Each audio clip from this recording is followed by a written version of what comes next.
actually dive this. He's going to have to be really good with the Counter-Strike here. With Blabber behind him, he's got to play it out. You just have to let the Counter-Strike run full duration after they get aggro. There we go. Going for the stun underneath the turret. Blabber's been stunned up. Blabber He got dies. It's first blood over to Bwipo. Peel for Trundle on the minion there, Okay. thinking, okay, if your read is the tower shot's going to go off, but it's 4-man top. Summit did just get 6, though. He has the ulti. Yeah, Summit can survive this one at least for a while. They're going to force the ulti out, and now he Bwipo held it walks so away. long. He was tanking the aggro.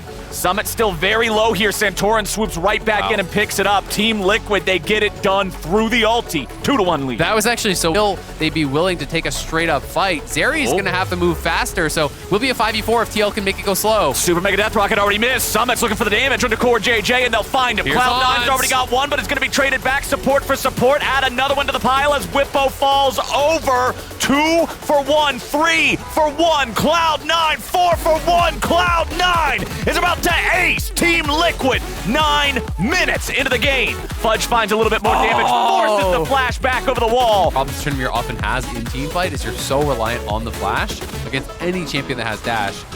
But they're going boy. now. Nice Counter-Strike. Bwipo has used the Counter-Strike. He's got the stun, but now he's got to be careful. Blabber going in. Subjugate's been used, but Santorin's ready to strike back. They know that Tryndamere still has the ulti, so there's no point in trying to use a Viego ult or surprise burst him, anything there. Do you have Counter-Strike? Bwipo keeps the fight going. He has the Counter-Strike still, but he's got 100 HP.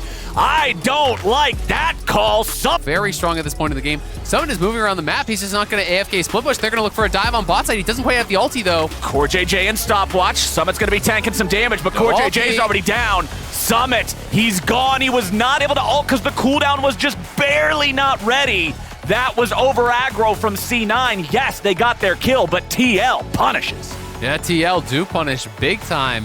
We got a fight down here in bottom lane. Hansama popping the ulti and going in very aggressively, but the Super Mega Death Rocket takes him low enough for the burn from Winsome to take him out. C9 looking for another one here. Santorin tries to get away, but Fudge has the laser to stop him in his tracks. C9 pick up 2. And this is great for TL because they get the TP off Fudge. Bjergsen is pushing bot. He can probably take that tower, and they're going for a kill now. Oh! This is one of those items that causes people to come dangerously close to ripping their hair out against Tryndamere sometimes, as he just seems to auto-attack, spin, auto-attack, spin. The cooldown reduction on this thing is really incredible, coupled with the See, here's the thing. When you're playing against Ryze, you can never auto-attack him, as we got. You can't auto-attack spin if you can't auto-attack. All you can do is spin and then wait. Well, now Summit's going to get jumped on here with the Realm Warp. Bjergsen and the Minion Boys show up, but the rest of the team's not there in time to shut them down. So those poor little minions are just going to get cleaned up instead, as Team Liquid will continue setting down vision, trying to push forward, choke Cloud9 out of more of the map, and you can see that gold lead is down to 3 digits now. TL are controlling things for the time being. Yep, and they're going to be able to knock down this tower as well, and that's going to get even smaller there.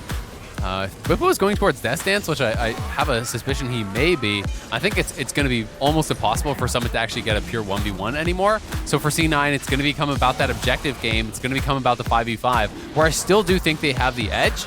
As Bwipo gets more CDR, like everyone thinks of Jax as a split pusher, but when you get high in levels, when you have a lot of points in your skills, when you have a lot of CDR, you can start to team fight because it becomes very difficult to actually kite out a Jax when the leap strike is really low cooldown. Like it's already at 4.4 seconds. So it's like, yeah, he leap strikes in, he pops the counter strike. The counter strike is an under 5-second cooldown at this point as well. I don't think it starts cooling down until the counter strike expires, but still, like you can actually get multiple leap strikes off to where you're chasing down someone like Berserker, even if they have a defensive flash or even if they do get devoured up by that Tahm Kench, you can start to have a lot more power in the later stages of the game in those 5v5s. Yeah, powerful farmed up Jax is a nightmare for these immobile AD carries that have to deal with him running at him. So, and you can see with the Caulfield's Warhammer in inventory, Bwipo's going to continue building towards more of those bruiser style itemizations. Cloud9 was coming bottom to potentially collapse on the TL top laner, but since Bjergsen was nearby to shadow him, they sort of had that early alert, and TL's able to disengage in time.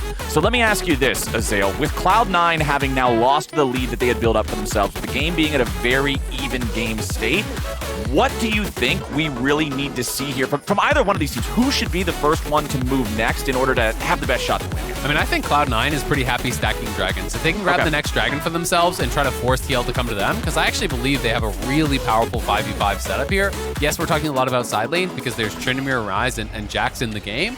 But I think C9 should be happy to fight straight up in a 5v5. You have Jinx Victor, you have a lot of protection with the Trundle and this Tahm Kench, so I think they just want to keep going with this game plan, continue pushing out lanes. As long as you're capturing the objectives, TL will eventually be forced to 5v5 you, and I think that's where Cloud9 is going to try to look to win. For TL, I think it's more about not allowing them to get to that point by delaying them from getting towards Soul or being able to threaten a Baron by constantly having the waves pushed, by constantly having pressure in the side lanes, and by stealing away a dragon here or there to really delay the stacking towards Soul. The Soul being infernal as well just adds a little bit of extra heat to it with how much damage that thing can bring into a fight, especially when you have the amount of range that Cloud9 has with both Victor and Jinx on the squad. It means that the time that it takes to get that next proc is not going to matter too much because they'll be able to apply that proc whenever it's ready, right? Long-range rocket, you've got a laser from 1,000 units away or whatever. But back here in mid, Hans also still farming up here on Zeri, has that Trinity, has that Titanic like you were talking about, the build that receives some nerfs, but he's still heading towards that one. Still 1-1 and 2 here on this champion. Both of the AD carries, man, around 300 CS. They have been farming it up. Yeah, they have absolutely been farming at a pretty absurd rate there. Berserker, he's going to be going IE 4th, so he's going to spike really, really hard when he does actually hit that with 80% crit and the IE completion. Very high DPS build already, though. Went for the LDR, knowing there's going to be a lot of armor on the other side. I think that's a pretty smart build. And PD is, by far the highest DPS Zeal item.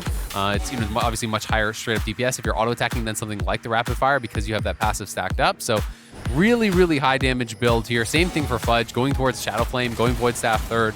He is going to have a tremendous amount of damage here in the tank. And Bwipo's got to be sitting on a lot of gold because he's in bottom forever. Yeah, he's over 2,000 gold, so I'm expecting him to go Death Dance, but I'll be curious to see where he takes us. And I really like the fact that Phantom Dancer was the call here for Berserker because when I see the Rapid Fire Cannon build, I look at that as, okay, you're just trying to be able to get the rocket off on whoever you need to hit to get your first reset and get excited. Yeah, but on the side of TL, you have 2 melee carries that are going to be jumping in, an AD carry that often gets in the mix of everything, a melee support, and a short-range mid laner. Like, I don't see Rapid Fire Cannon being necessary to apply rockets to dudes in this game. Yeah, I totally agree. Plus, I don't think that there's anyone that you just get that one crit on and the fight's over because everyone's pretty damn tanky, right? There's a fair bit of armor on the Viego. Jax is going to be tanky. He did go Death Dance as expected, so really powerful for the side lane.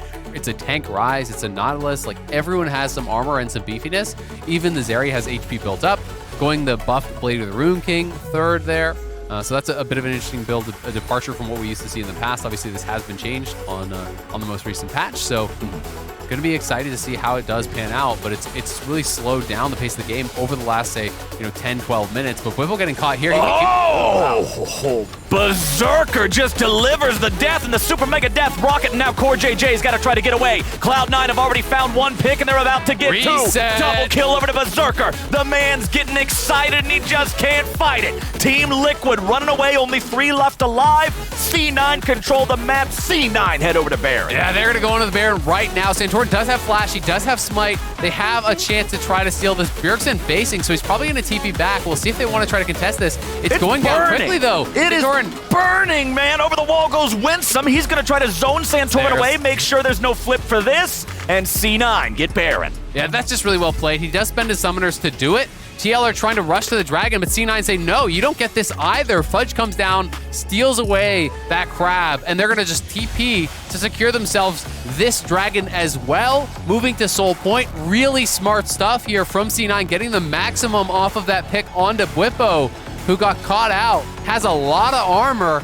but not a lot of MR, and Fudge absolutely roasted him there. It is now Baron, it is now Soul Point. Cloud9 are completely set up for success, and it's all off of this play. Bwipo hopping in. I don't think he expected there to be actually a ward in that rush, and he should have warded over, waited to see, and then gone. Instead, he just straight up hops in to try to clear it out. I think he was hoping, oh, I can do this sneaky little flank play where I kind of jump into this side brush, and then Cloud9 maybe overextend and they punish them. But now Blabber and Hans Sama going in 1v1. You don't want this one, Blabber. Yeah, this is not a Trundle favored matchup here. Hans just going to kite him out, but Berserker, we're talking about kiting out Bwipo.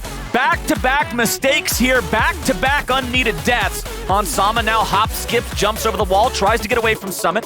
Summit's going to continue that chase, but Hans can kite it out. He's got CoreJJ waiting nearby to try to protect him. Nice rocket, nice flash, nice follow, nice kill from Cloud9. CoreJJ wants to try to get out of here now. He's got no way to stand and fight.